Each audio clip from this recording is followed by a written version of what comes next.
sunod na ating pag-usapan. Naku.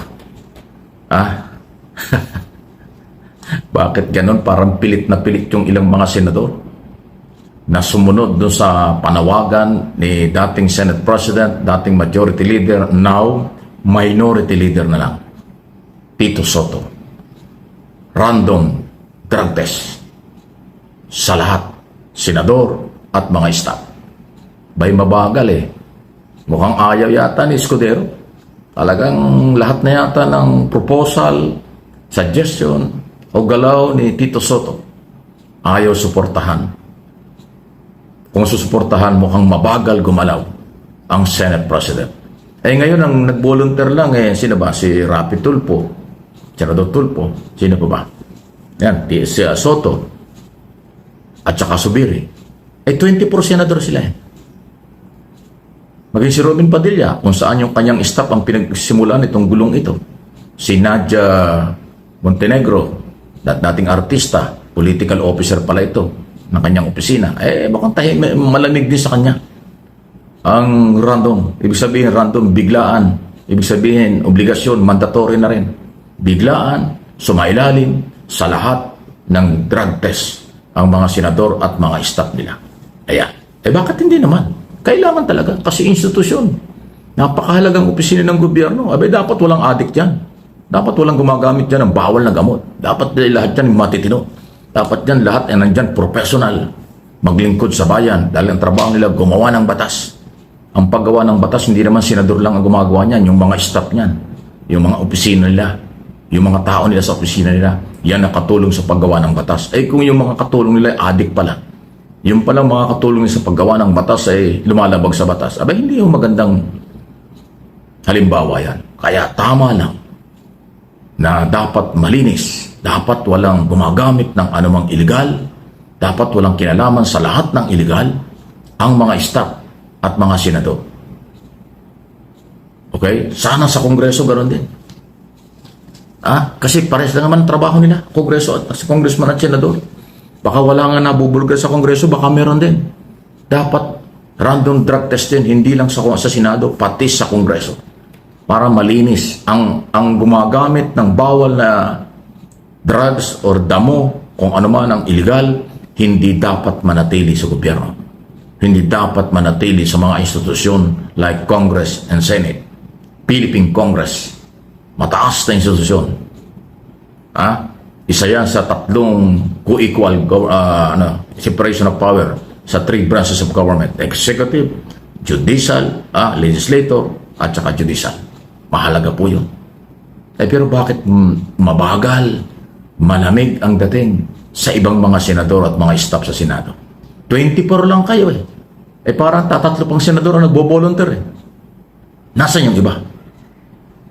Ayaw ba nyo ng malinis ang inyong opisina? Ayaw ba nyo na kapanipaniwala, kagalang-galang, kayo at ang mga opisina nyo at ang mga staff nyo? Yun po yung tanong dyan.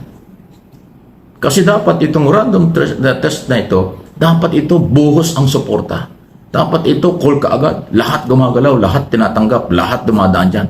Kung gusto nyo ang malinis, marangal, kapanipaniwalang opisina at mga empleyado at opisyal ng mataas na kapulungan.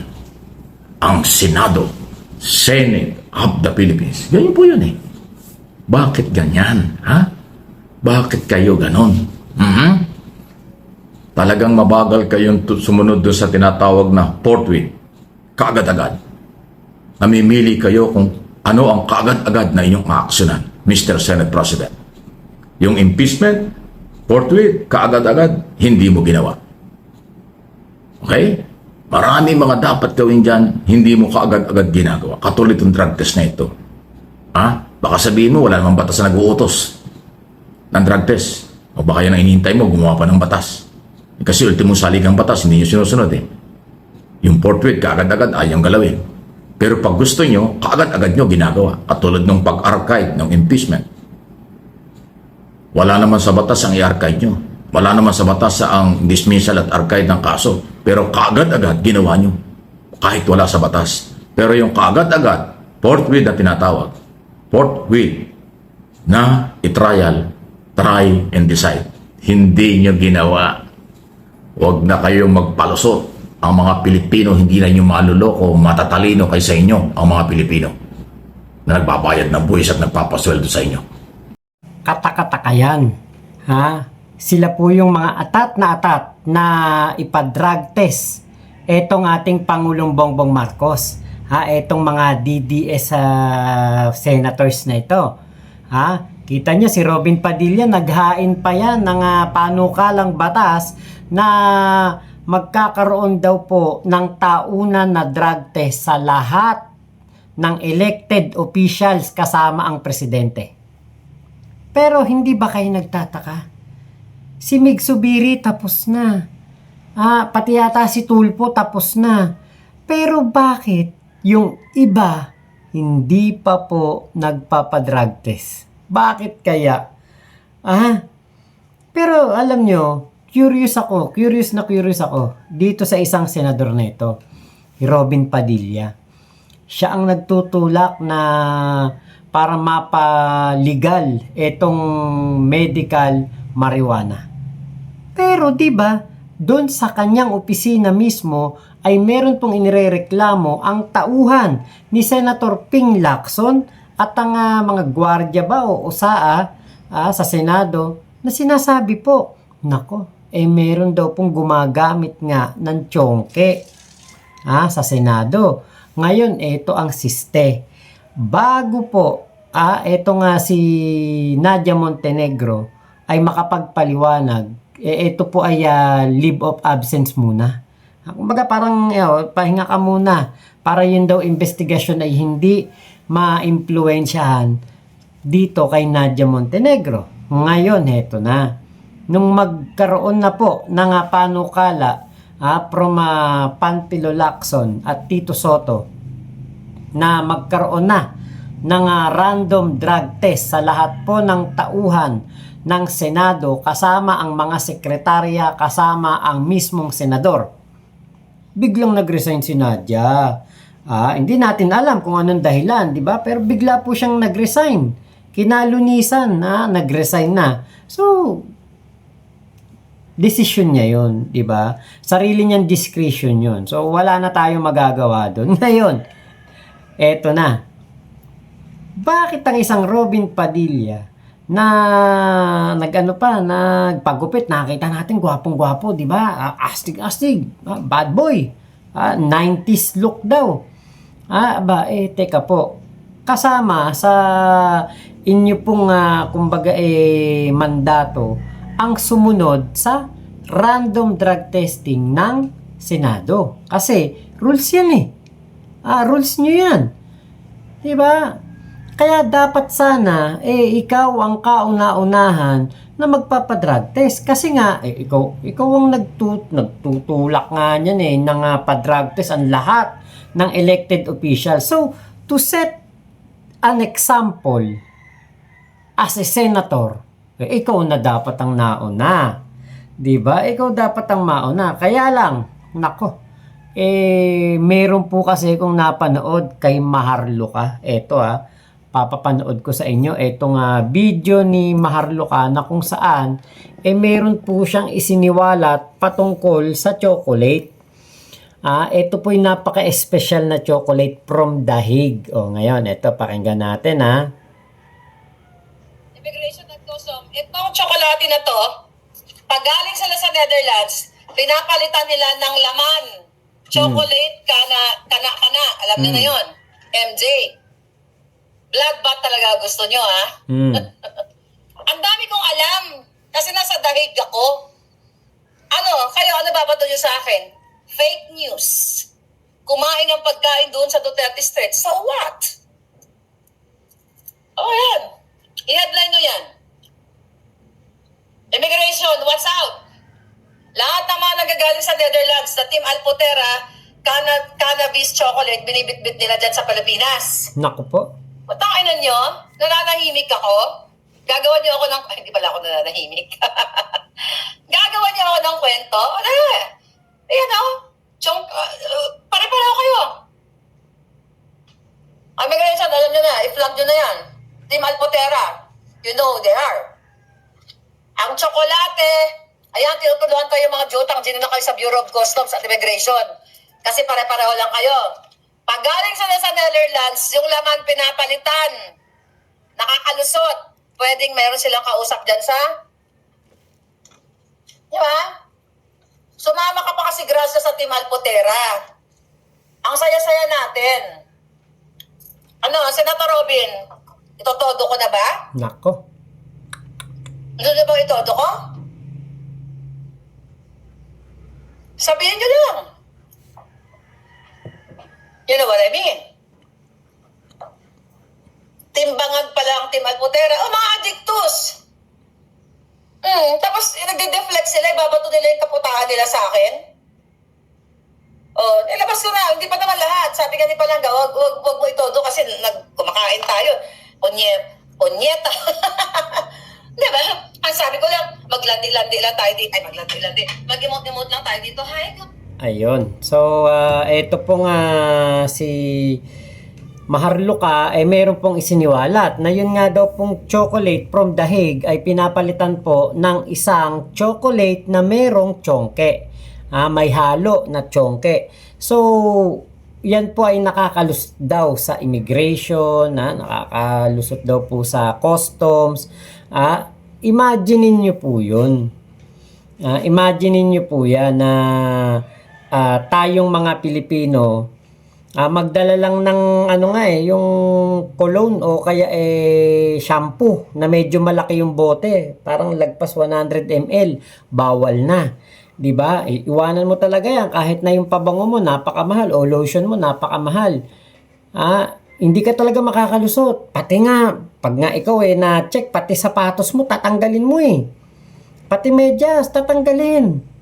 Ganyan po sila katindi diyan sa sa pag nagche-check po diyan sa kahit saang airport. Ngayon, dahil po sa isiniwalat ni Maharluka, abay dapat pong maalarma ang mga opisyal ng NAIA na kapag may umuwi po from The Hague, abay dapat na po nilang bantayan.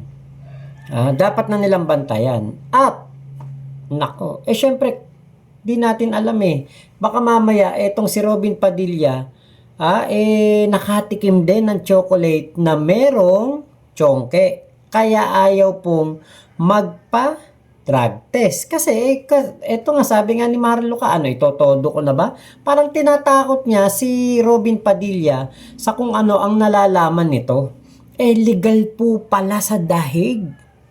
Yan po ang siniwalat ni Maharluka. Legal na legal daw po doon sa The Hague ang tsongke. So wala daw pong bawal doon pagdating sa tsongke. So ngayon, ilang buwan ba doon, ilang araw ba doon si Robin Padilla? Ilang buwan siya doon? Ang tinutukoy po niya na Alpotera, o Team Alpotera ay team nung si Jasmine. Yung Jasmine po ay yun yung tauhan ni Digong. Personal alalay. Na pinag-iinitan ni Maharluka at sinasabi nga na pinakita daw po ang pototoy ni Digong.